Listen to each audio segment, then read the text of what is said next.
जय माता दी। आज हम चर्चा करेंगे कि कुंडली में के अनुसार किस वस्तु का दान करने से भाग्य रूठ जाता है और धनवान भी निर्धन बन जाता है। हम पहले धनवान बनने के योगों के बारे में चर्चा कर चुके हैं कि किन किन चीज़ों के एवं किन कुंडली के किन किन भावों से धनवान के योग देखे जाते हैं। आज यह बहुत महत्वपूर्ण चर्चा है।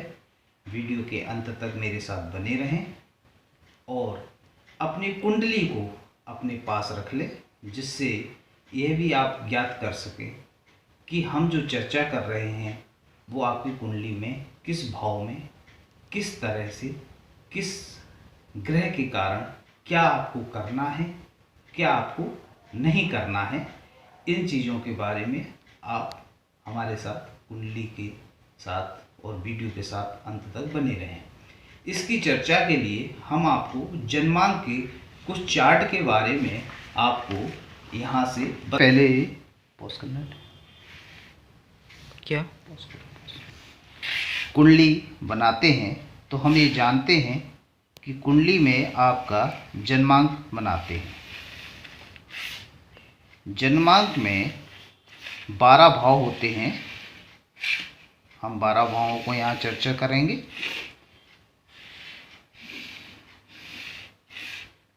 पहला भाव तन भाव, इसको लग्न भी कहते हैं। दूसरा भाव धन भाव, तीसरा भाव सहज, चौथा सुख, पांचवा पुत्र, आपका अध्ययन हो गया, शिक्षा। छठवां भाव जो है वो रोग ऋण शत्रु का है। सातवां आपका भार्या। आठवां हो गया आपका मृत्यु। नवा भाव जो भाग्य भाव है, जिस पर आज हम चर्चा कर रहे हैं, नमा भाव।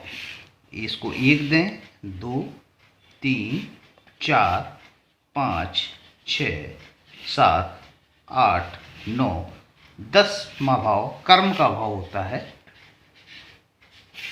11वां भाव आपका लाभ का भाव होता है और 12वां भाव मोक्ष का भाव होता है। आज हम जो चर्चा कर रहे हैं वो 9वें भाव की कर रहे हैं। अब आप ध्यान से देखें कि अभी तो मैंने ये काल पुरुष की कुंडली ली है कि 1 2 3 4 5 6 7 8 9 10 11 12। आपकी कुंडली में ये अंक कोई और भी हो सकते हैं, जैसे यहाँ 2 हो गया, या यहाँ 6 हो गया, या यहाँ 7 हो गया। तो पहले आप ये देखिए कि आपके जो भाग्य भाव में है वो अंक कौन सा है। वो अंक 1 हो सकता है, 2 हो सकता है, 3 हो सकता है, 4 हो सकता है, 5 हो सकता है, 6 हो सकता है, 7 हो सकता है, 8, 9, 10, 11 या 12। इनमें से कोई भी अंक आपके भाग्य भाव में हो सकता है। अब हम ये जानेंगे कि यदि 1 है तो राशि क्या होगी। तो ये आप जानते ही होंगे। 1 मतलब मेष राशि, 2 मतलब वृष राशि, 3 मतलब मिथुन राशि, 4 मतलब कर्क राशि, 5 मतलब सिंह राशि, 6 मतलब कन्या, 7 आपकी तुला, 8 वृश्चिक, 9 धनु, 10 मकर, 11 कुंभ, 12 मीन। आपको इनके राशि स्वामियों के बारे में जानकारी होना चाहिए। जैसे मेष और वृश्चिक 1 और 8 का स्वामी होता है मंगल। 2 और 7 इसका स्वामी होता है शुक्र। 4 जो कि चंद्र की अकेली राशि है। 5 सूर्य की अकेली राशि है। 6 और 3 इसका स्वामी होता है बुध। शेष रह गया आपका 9 12 इसके गुरु, इसके होते हैं गुरु स्वामी। यहाँ पर हम स्वामी लिख देते हैं, यहाँ पर हम राशि लिख देते हैं, तो आपको स्पष्ट होगा। ये राशि, ये स्वामी। 10 और 11 इनका होते हैं शनि। अब या तो आपका भाग्य भाव का स्वामी, 3 सूत्र लिखेंगे। भाग्य भाव का स्वामी कहाँ बैठा है?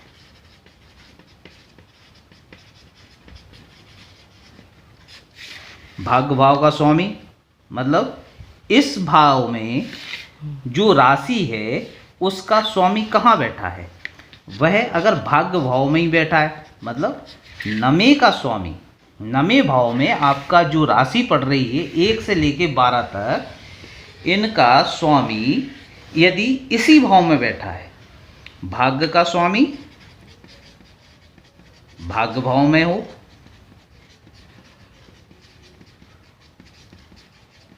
पहला। दूसरा, भाग्य का स्वामी लग्न में बैठा हो, मतलब नमे का स्वामी आपका लग्न, लग्न कहेंगे इसको, नमे का स्वामी लग्न में बैठ जाए। या तीसरा, भाग्य का स्वामी अपनी उच्च राशि में बली होकर बैठा हो। अब भाग्य का स्वामी भाग्य भाव में बैठता है तो क्या होता है? जातक भाग्यवान होता है। भाग्यवान तो इन तीनों कंडीशनों में होता है, लेकिन इसमें क्या होता है, उसको अति भाग्यवान की संज्ञा भी देते हैं। साथ में ऐसा जातक बड़ा ही सिद्ध व्यक्ति हो जाता है। सिद्ध व्यक्ति, सिद्ध व्यक्ति मतलब ये भाव है तप, तप का भाव। तो भाग्य का स्वामी जब भाग्य भाव में बैठता है तो व्यक्ति को तपस्वी बनाता है।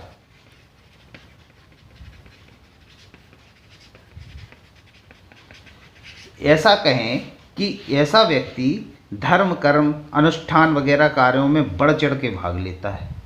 अब भाग्य का स्वामी जब लग्न में आ जाए, तो जब भाग्य का स्वामी लग्न में हो जाता है तो भी भाग्यवान बनाता है, भाग्यवान बन गया। और जब बली हो, उच्च राशि में हो, तो भी अपना प्रभाव दिखाएगा। तो ऐसे में भाग्य का दान नहीं करना चाहिए। भाग्य का दान करने से कंगाली आती है। अब आप कहेंगे कि किस राशि का स्वामी में क्या दान नहीं करना चाहिए?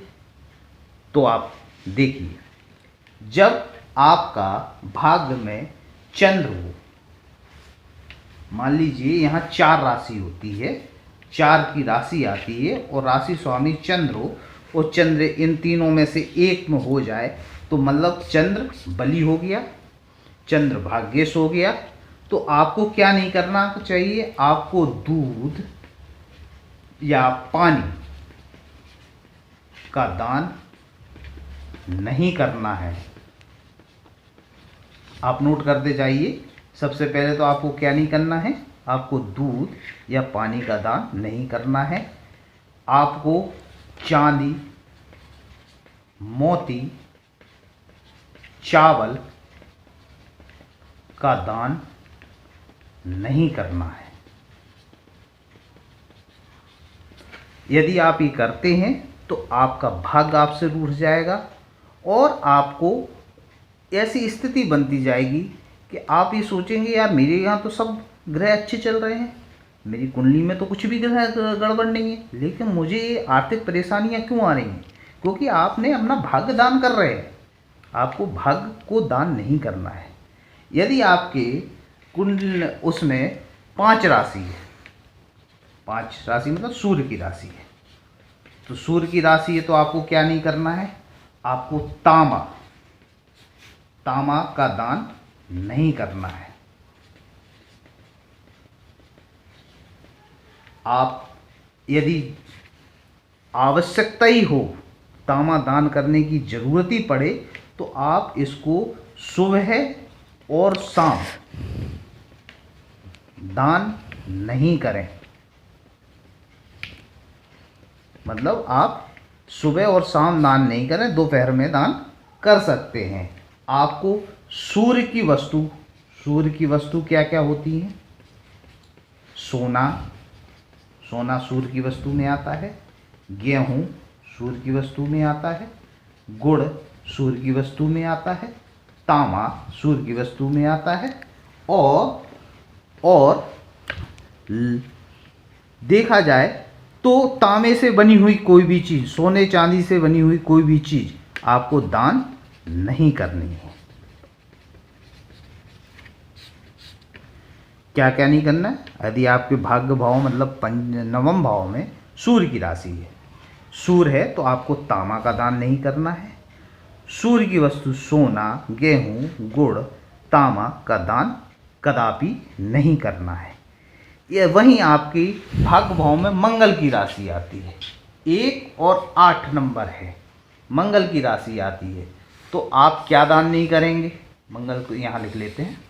मंगल आता है तो आपको क्या दान नहीं करना है? आपको वस्त्र का दान नहीं करना है।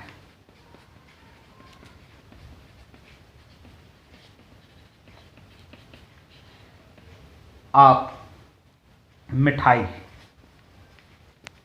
मिठाई आजकल नॉर्मली हो गया है, लोग बाग कहते हैं मिठाई तो हमारे फैशन में चल गया है, हम लोग तो मिठाई नहीं, लेकिन मंगल अगर आपके भाग्य भाव में है तो आपको मिठाई नहीं दान करनी है। आपको गुड़ दान नहीं करना है, आपको शहद दान नहीं करना है, आपको इन चीज़ों से परहेज करना है, इनको दान नहीं करना है।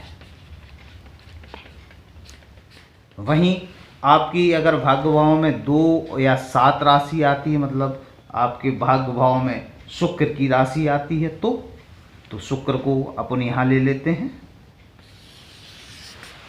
शुक्र जैसे आ जाता है तो शुक्र मतलब सौंदर्य की चीज़ें, शुक्र मतलब आपकी जो रूप रंग निखार की चीज़ें हैं उसको शुक्र कहा जाता है। शुक्र पे हमने विस्तृत वीडियो बनाया है, उसको आप देखें। शुक्र मतलब 16 श्रृंगार, शुक्र मतलब साज सज्जा। शुक्र अगर आता है तो आपको सिले हुए सुंदर वस्त्र का दान नहीं करना है। आप किसी को सेंट, परफ्यूम जिसको कहते हैं, परफ्यूम भी कहते हैं, परफ्यूम का दान नहीं करना है। आप आभूषण वगैरह जैसे जो होते हैं, आभूषण, रत्न आभूषण वगैरह, इनका दान भी नहीं करना है। जनरली लोग बाग कहते हैं कि यार मैंने तो ये आभूषण दान कर दिया यार, ये तो जनरली है यार, मैं तो वहाँ देना ही था। नहीं, अगर आपका भाग्य भाव का स्वामी शुक्र है तो आपको ये दान नहीं करना है। और आपको एक बात का और ख्याल रखना है, जो पढ़ाई लिखाई की पुस्तकें होती हैं, पुस्तकें या दवा, जनरली लोग बाग क्या करते हैं कि मतलब जो है ना किसी आश्रम में जाते हैं या किसी जो है ना अस्पताल में जाते हैं, बोले यार मैंने तो यार जो है ना वहाँ दवा दान कर दी, लेकिन आपको हो सकता है वो विपरीत असर दे रही हो, क्योंकि आपका भाग्य भाव का स्वामी शुक्र है।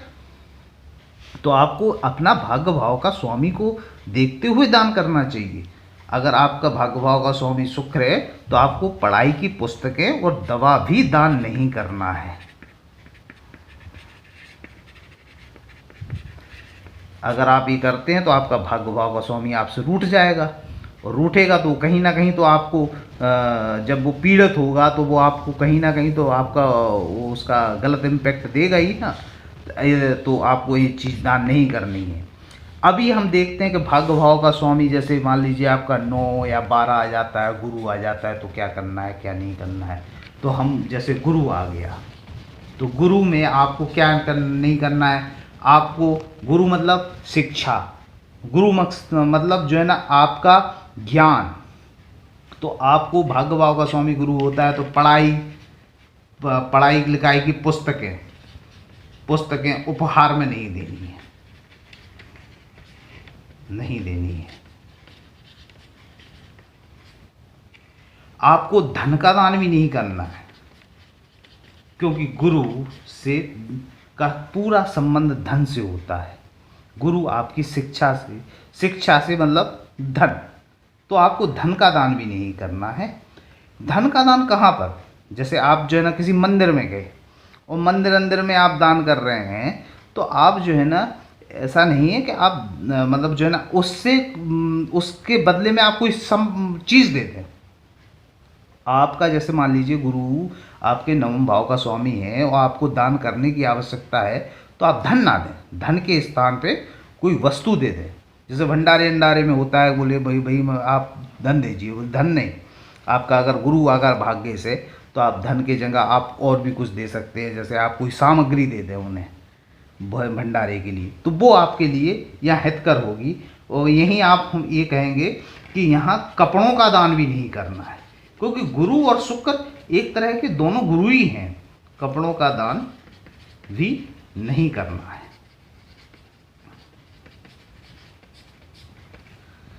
अब आपका जैसे मान लीजिए लास्ट रह जाता है कि भाग्य भाव का स्वामी जैसे मान लीजिए आपका शनि है, तो आपको क्या नहीं करना है।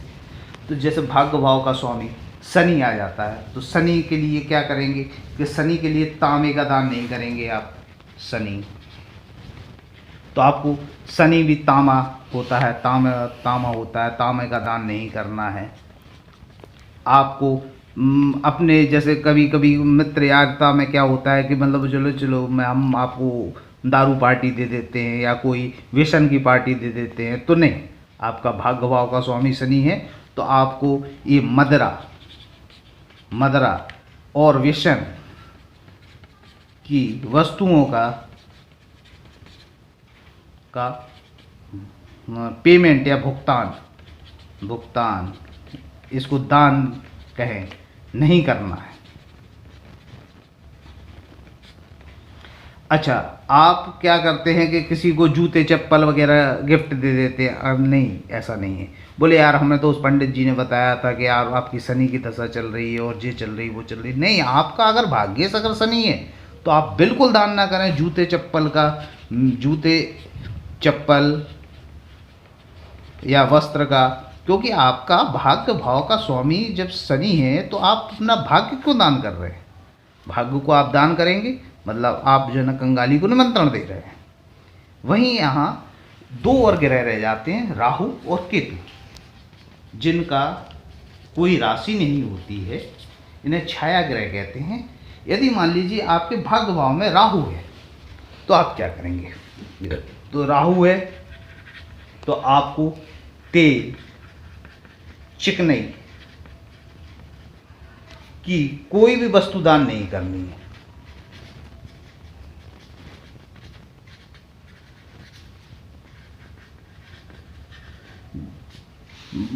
कभी कभी भंडारे में होता है, लोग बाग कहते हैं कि यार हम जो है ना ये पकौड़ी बनवा दी हैं, हमने जो है ना तेल के टीन दे दिए हैं। यदि आपके भाग्य भाव का स्वामी राहु है तो आपको ये फायदे की जगह नुकसान कर रहा है।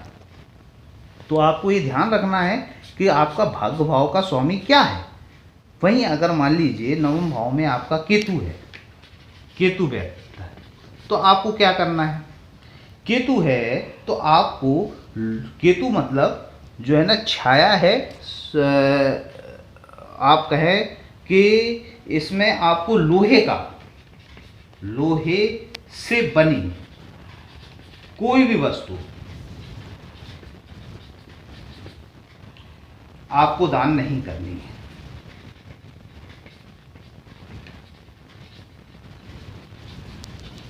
लोहा या लोहे से बनी कोई भी वस्तु आपको दान नहीं करनी है। तो यह आपको विश्लेषण हमने किया कि मतलब जो है ना, जब भाग्य का स्वामी किस, आप पहले देखें कि आपके भाग्य भाव में किसकी राशि है, राशि का स्वामी क्या है, उस स्वामी के हिसाब से आपको उस चीज़ का दान नहीं करना है। यदि आप उस चीज़ का दान करते हैं तो आप अपने भाग्य का दान कर रहे हैं। अब आपके भाग्य का दान होने से आपके जो संपत्ति है, आपकी जो आय है, आपकी जो इनकम है, उसमें अवरुद्धता पैदा होगी और आपको ऐसी स्थिति निर्मित हो सकती है जिसमें आपको कंगाली की स्थिति बन सकती है। तो आज के लिए आपका इतना ही। आप आगामी इसी तरह की जानकारी एवं कुंडली शोधन के लिए आप हमारे चैनल को लाइक करें, सब्सक्राइब करें और बेल आइकन को दबाना ना भूलें। साथ ही आप स्क्रीन पर दर्शित नंबर पर हम से कॉल भी कर सकते हैं। हम हमारे जो नंबर है जो हम स्क्रीन पर दे रहे हैं, आप इसमें हमारे अनुसंधान पर कॉल करके अपने कुंडली शोधन भी करवा सकते हैं। जय श्री राधे, जय माता दी, आपका दिन शुभ हो।